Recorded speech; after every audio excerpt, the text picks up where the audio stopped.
how do AI agents actually take advantage of this data? And what are you seeing? And we can maybe look at this a few dimensions. One dimension is cleaner access to data and context, because any agentic use case needs good context so it can take the appropriate action. And the other piece is, are you seeing that adoption of, now that I have a broader view and I have this federated view over all of these different signals, I can now deploy some agentic use cases on top to help with the humans. You tell me, but I'm not seeing a lot of shops basically saying, yep, we're taking all humans out.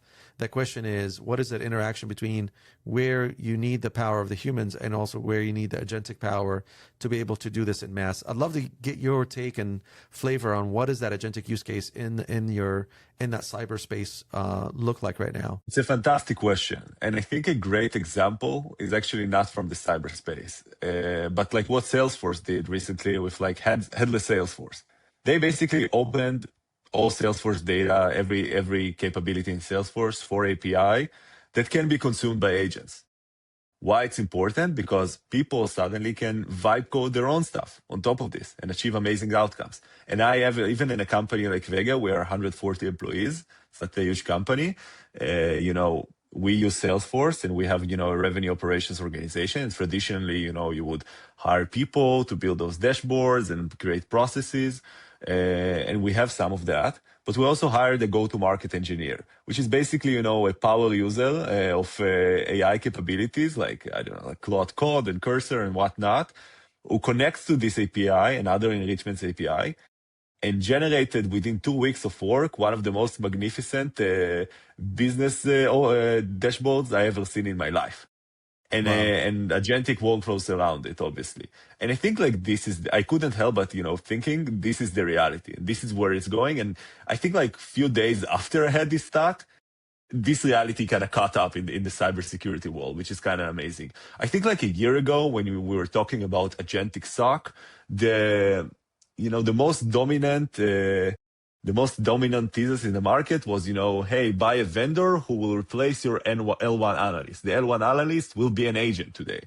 And I think it starts to change a little bit because, just automating this, manual task, it's like one thing, but it doesn't really build for scale, in my opinion. You just, create a lot of stuff, but the rest of the organization will not be agentic, will not benefit from the value, from the context, whatnot.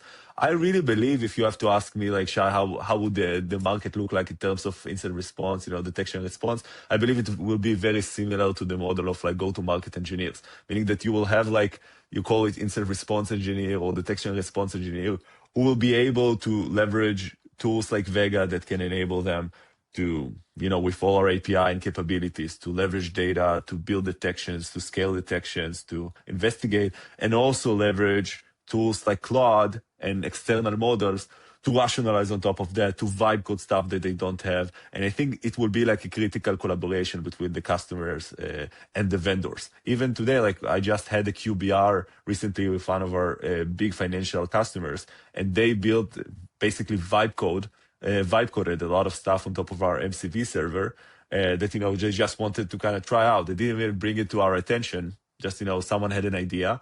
1 hour later, he has something operating on top of that. And, they showed it us during the QBR. I thought like, this is an amazing opportunity for a community.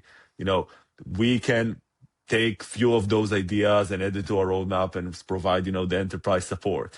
They can start creating, some sort of like a marketplace of skills on top of that. So like the scalability of this is amazing. And it's all working thanks to like this headless mechanism, meaning that you have API that can access the data in a data storage agnostic unified way with a natural language interface. So, it can leverage all this data in an AI native way.